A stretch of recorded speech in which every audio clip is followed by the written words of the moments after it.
નમસ્કાર મિત્રો, નવભારત યુટ્યુબ ચેનલમાં આપ સર્વે સાથીઓનું ફરી એકવાર સ્વાગત છે।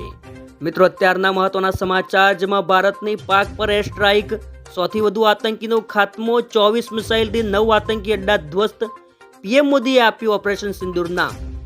ગુજરાતના 18 જિલ્લામાં આજે મોક ડ્રીલ યોજાશે। બપોરે 4 વાગ્યે સાયરનો ગુંજશે અને સાંજે 7:30 બ્લેકઆઉટ થશે। 5 દાયકા બાદ યુદ્ધને લગતી મોક ડ્રીલ થશે। હવામાન વિભાગ દ્વારા રાજ્યમાં આગામી 4 દિવસ ભારે પવન અને ગાજવીજ સાથે વરસાદની આગાહી કરવામાં આવી છે। કચ્છ અને બનાસકાંઠા જિલ્લામાં ઓરેન્જ એલર્ટ જાહેર કરાયું। રાજ્યમાં કમોસમી વરસાદે ભારે નુકસાન વેર્યું છે, ત્યારે હવે આ બધા વચ્ચે હવામાન નિષ્ણાત અંબાલાલ પટેલની નવી આગાહી સામે આવી છે। તેમણે કહ્યું છે કે રાજ્યમાં હજુ ગાજવીજ સાથે વરસાદની આગાહી છે। તેમણે કહ્યું કે હવે રાજ્યના તાપમાનમાં ઘટાડો થશે।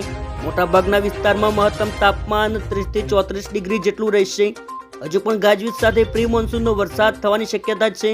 આજે ઉત્તર ગુજરાત, સૌરાષ્ટ્ર અને કચ્છમાં કમોસમી વરસાદ થઈ શકે। 11 થી 20 મેના રોજ પણ ભારે પવન સાથે વરસાદની આગાહી કરવામાં આવી છે। તો 8 જૂનના દરિયામાં પવનોની ફેરબદલી થવાની શક્યતા છે। વધુમાં કહ્યું છે કે પવનોની ફેરબદલી થાય તો ગુજરાતમાં વાવાઝોડું ફૂંકાશે અને બંગાળ ઉપસાગરમાં ચોમાસાની ગતિવિધિ વહેલી થવાની સંભાવના।